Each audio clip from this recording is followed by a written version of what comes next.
Hey guys, so we're back with another one. So I couldn't do the Beyonce reaction to her live Coachella homecoming, but we can do a commentary about it.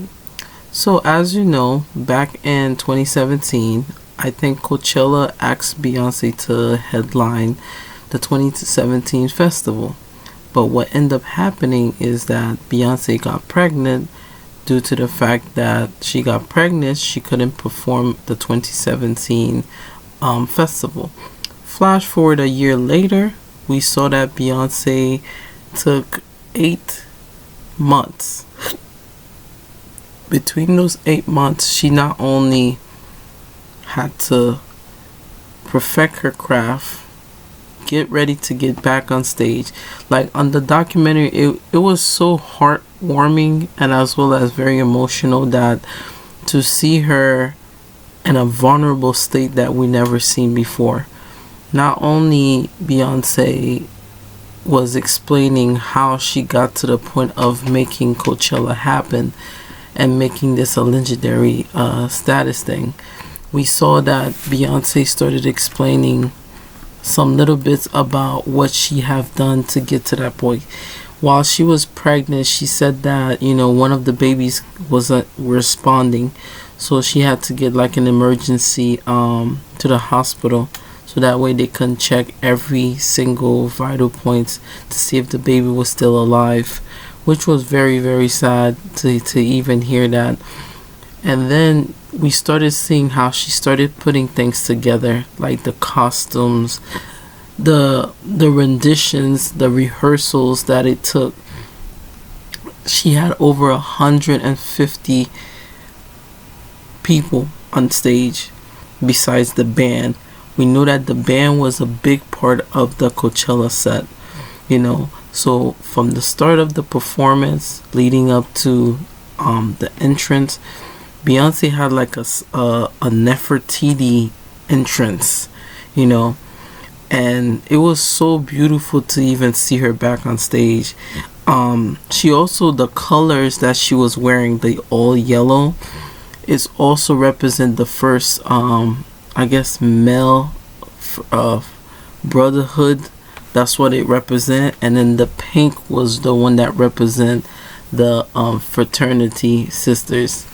And she also brought out Destiny's Child, Kelly Rowland, Michelle, and they performed some of their greatest hits when they were together, which was pretty amazing.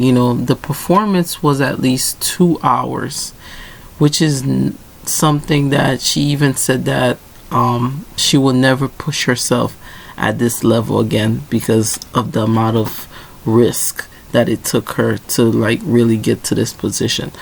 They also explain on the documentary that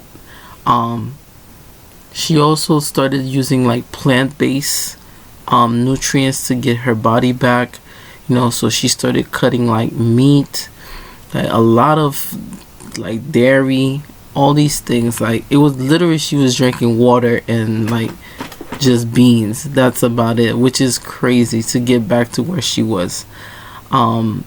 It's amazing when she was explaining like how the details she wanted each costume to look like. You saw that the amount of detail, the hands behind hands of making this happen. She at one of the clips, she started saying like, no, I want everything to have like pearls and stuff like that. So each costume that she had on was handmade, which was even crazier. And on top of that, she had the band dancers, like each band person had to fit the costume, everything that they had to wear.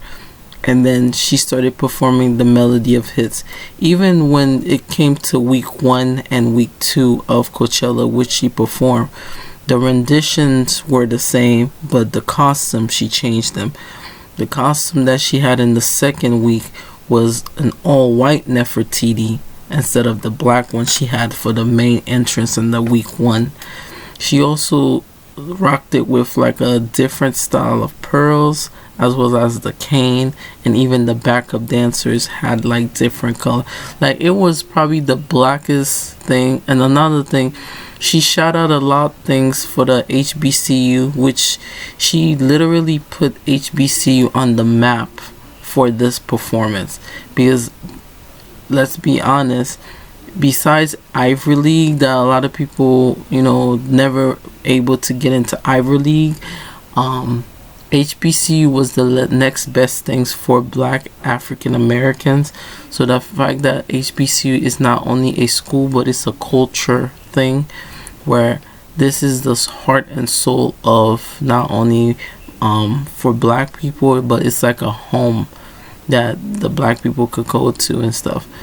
She had at least 5 different changes out of the costumes yet again. So like I said, the pink represent the sororities instead of the counterpart, which is on the yellow, which represent like the males counterpart. I think sorority and fraternity, I think that's what it's called. But yeah, and the B triangle K represent Beyonce, I think what it represent. Like it was so good that to see her not only on stage with everyone that made her at the level where she is, like started with like some of her greatest hits like Crazy in Love. And then the coolest thing I found on the performance was that the way she blend each music together, and it sounded like it was just flowing. It's amazing. It was so good to rewatch the documentary, especially for the Black History Month special. Like I said, I couldn't really upload that because it's such a big deal of a performance. So it's better to just give a commentary on it, which is better. I will also leave the link down below to for people if they're interested to rewatch the Coachella event. So I will leave a link down below if they want to see the entire Coachella. And let me know what you guys think. Do you think that there will never be another performance like that? There will never be an artist that pushed themselves so much to give their fans as well as the viewers and the world, the culture movement as like Beyonce. Because ever since this performance went out, literally a lot of people has been comparing her to Michael Jackson. Is the way that she pushed herself to get to the level where she is. But it goes to show like she is a person of integrity, but at the same time you could definitely see the hard work that she put in the documentary. Even being pregnant and then still breastfeeding. Like, this woman has done so much for not only Black culture, but she set the bar for the Coachella for the next decades or so. Because in order for you to perform a hit like that, now you have to revere herself to even match the energy. Because everybody was excited. Like, at first I even thought the band was gonna stay for like just a minute after she made her intro, but the band stayed throughout the entire 2-hour performance, and it really brought her music to life because we were listening things to renditions of songs that the way she rearranged them, it's like you never heard it before, because now you could actually hear the bass coming out the music. Instead of like when you're listening on like on your iPad or on your iPhone and everything, you could only listen to like small bits of what the song actually sound like. But the band literally brought the song to life. The last thing she did is release a live album, which was a collection of the 44 songs that she did. She covered her entire discography from Dangerously in Love all the way up to Lemonade.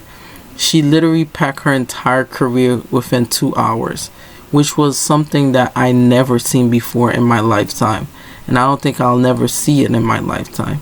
But yeah, guys, Homecoming was something very dearly and special to me, and I hope it could be special to you guys as well. Like I said, this is my commentary about the performance, and I'll see you guys in the next video. Bye bye and be safe.